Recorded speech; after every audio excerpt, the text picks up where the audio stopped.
Hey there everyone, it's Matt from Creative Reviews. Today I'm doing a review of the iPhone 5. Finally, right here to put it into perspective, we have it next to an iPad mini with the 7.9-inch display. This one does not have a Retina display, and we're going to jump into it and show you the difference. Once this focuses here, we're going to see that you can see the pixels on here.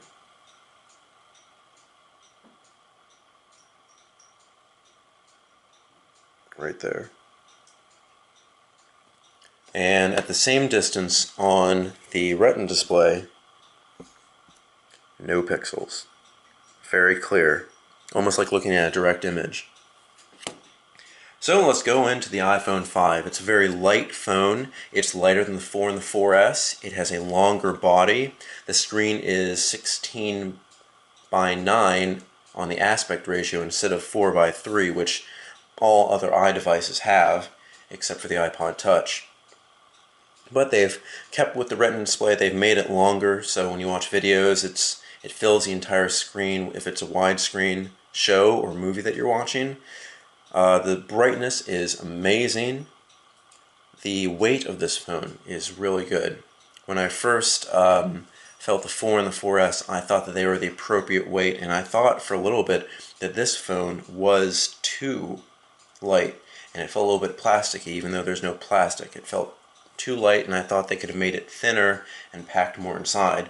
But feeling this more, it feels just like any iDevice, any new iDevice, very light and airy, just like they did with the iPad mini compared to the iPad.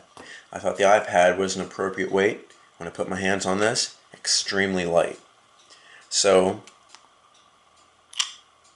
let's first talk about some things that are not as good as I thought they would be, even though I love this phone. The battery life. It's eaten up pretty quickly compared to maybe some other smartphones. I had it at 100% maybe about an hour and a half ago.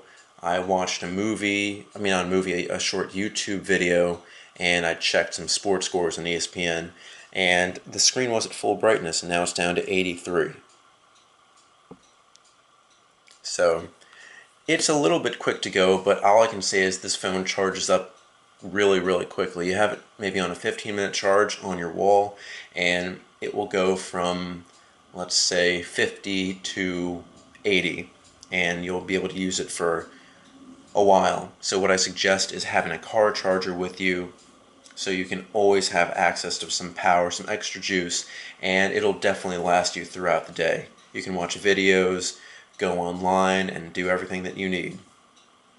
Another maybe disappointment is there's a rattle that lots of people talk about. So hear this.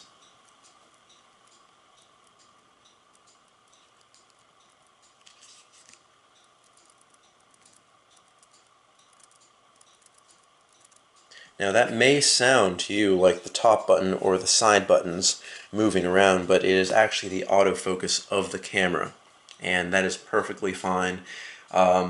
It's a little bit annoying sometimes when the phone vibrates or somebody talks a little bit loud, or loud when they speak loudly. It does vibrate the phone. That's not really something you want to hear on such a high-end device like this, because the rest of the phone is built perfectly. Nothing else shakes. Just that top portion, and I wish that's something they could correct, but I'm actually fine dealing with it for right now. It has not annoyed me to any point of returning it or doing anything else of it. Another question you may have is about the speakers on the bottom. If you have had the 4 or 4S, you know that there's 2 speakers on the bottom, and if you cover one up, you'll hear the other. If you cover one up, you'll hear the other as well. I thought that they were both speakers to begin with, but it turns out the right one here is a speaker and the left one is the microphone. For a while I plugged one up and no sound was coming out of this, and I thought for a little bit the phone had a problem with it. And that's actually not the case. All sound comes out of the right side and your voice goes into this side. Because there's no other speaker hole, that is where your voice goes inside. And just for the fact, there is your handset speaker, your internal speaker, I guess, and your external speaker. but this is a great phone. I suggest protecting it, of course, because the sides do chip if you drop it, because of this very nice chamfer that I have here. So what I did is I got a leather case, a wraparound, so it won't chip or anything. I also got screen protectors. I didn't get a good one here because there's a lot of bubbles and it's been very hard to take out, but I do suggest getting a skin for the phone or a case. Myself, I would love to have this phone with no case, but just to be on the safe side, definitely get a case. I got this from Best Buy Mobile, and they do have insurance plans that are very good compared to others. I know that there's another company that named Assurance that does $9.99 insurance per month insurance protection plans, but you have to pay $169 as a deductible every time something happens to your phone, and after 2 claims, the insurance is canceled, which I think is a terrible thing. I think that's a useless insurance rate. If you have 2 problems in your 2-year contract, then you're out of insurance for the rest of the time. I think that's terrible. Best Buy Mobile offers their own insurance plan. Instead of $9.99, it's $14.99, and it covers anything, all claims, no matter how many you have for the time period where you have the insurance, and there is no deductible at all. If you think about it, 1 deductible on insurance pretty much eats up the extra money that you would pay for the other, for the Best Buy Mobile insurance plan. And 2 blows you out of the water. And more, it's just not even a question. Definitely I would go for this Best Buy Mobile plan. I haven't been Best Buy fans in the past, but they've been coming back, and Best Buy Mobile seemed to do it. They were very polite. There's $50 off for the new year, and they offer this insurance protection plan, which seems to be very good. Still, nonetheless, protect your phone. It's a very fragile piece. You drop it, it will crack. If you drop this on its back without the case, it will scratch up the aluminum on the back. It's a beautiful phone to look at. It's a beautiful phone to have. Let's go more into what this phone does than what it doesn't. Of course, you have the iOS operating system, very smooth. This processor is the A6 chip. This is the second slowest processor that Apple has. They have a new A6X chip on the 4th generation iPad, but this one is extremely quick. Just going back and forth, watching movies, doing anything, it's very clear. Let's hear some music, because this has a great speaker.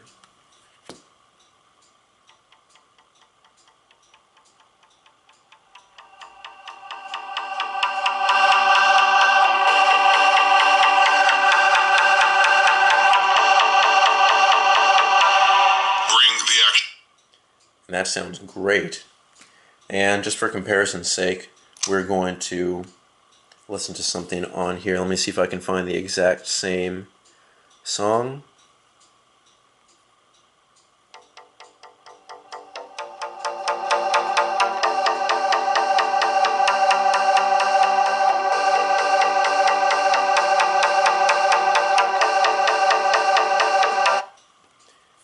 It sounds great. This, of course, is a bigger device, but I'd say that this one probably gives you about 75% of the sound quality that this does. You can get as loud as you want. There's never going to be any rattle or shake. And even this little rattly piece up at the top doesn't get affected by the music coming out of it, out of the external speaker. I think it's great. I wish the battery life could last a little bit longer. Of course, always bring your plugs into your car.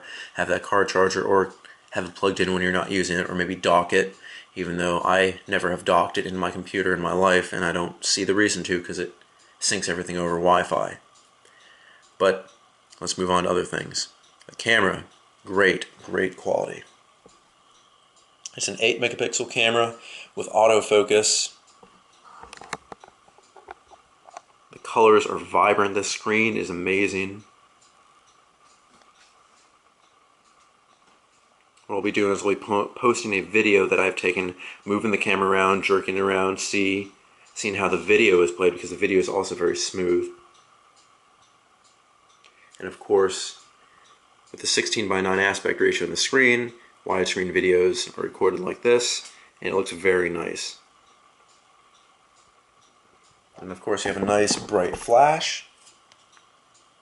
This camera is great. And with iCloud you can transfer the pictures on here to any other device, and it's really seamless. Having this phone and having this iPad has really pushed me away from using my laptop. My laptop has Windows 8 Pro and has been giving me some problems, and honestly I don't see myself losing much. There are some pages on the web that these cannot render. For example, the analytics on YouTube can't be rendered properly, and that's something that I use. You know, I run this on YouTube, and I need to see my numbers. But everything else I can do perfectly. I can watch YouTube videos, I can download videos and put them on here. I can play games better than I could in the laptop. Honestly, I'm not really losing much, and I think I'm moving away from laptops altogether.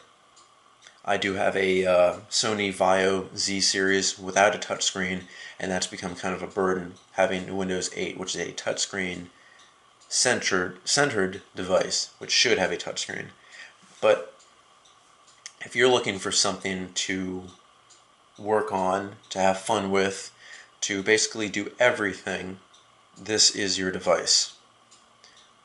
This is a great device. Having cellular connection everywhere, it allows you to do your work wherever you are. You can download, for example, I have Quick Office, a great office suite program that you can create a presentation, a spreadsheet, a document, or just a basic text file. I also have on here, not installed currently, but Printer Pro, which allows you to print directly from this to any printer connected on your Wi-Fi network. It doesn't have to be an HP printer, but you can do so much with this. You can draw, you can be connected to your Dropbox account, and then you can edit your documents anywhere else. You can take notes, you can use Translate. This truly is a great device which you can do everything on. The only problem is the battery. Again, I suggest to plug it in as much as you can, or possibly get in a battery extender pack, a battery extended case, which would double your battery life, because this can do everything. If you own a laptop, get a tablet, get an iPhone, get one of these two devices, because they'll really make you move away and simplify your life. Having gotten this first with a terrible phone, like I'll have to say, I had a Droid X. This really moved me away from having to use my phone at all, because with apps like Pinger, you can definitely call people basically for free, and you can text people for free. It's very useful. You can also connect this to your Google Voice accounts and receive voicemails, which it transfers to text. And really everything else. Your Facebook is on there, your messaging systems are all on there. You can do your banking. Everything that you can do on a laptop or even a tablet can be done here quicker. And because it's small, you can put it in your pocket. This processing power is amazing in a small device like this. And I think sometimes we forget how good these devices can be. With the one letdown of the battery, this may be just one of the perfect devices. It's small, light, and does everything that you possibly could want it to be, or want to do. So this has been a quick review. I'll be doing more reviews in the future, some experience reviews on and telling you how the phone has been doing in my care over the next few weeks, months, and maybe a year. But this has been Matt from Creative Reviews. Follow me on Facebook, WordPress, Twitter, and Instagram. Tell me what you like and what you don't like. Tell me your experiences too on any device you've had. And I'll see you guys next time.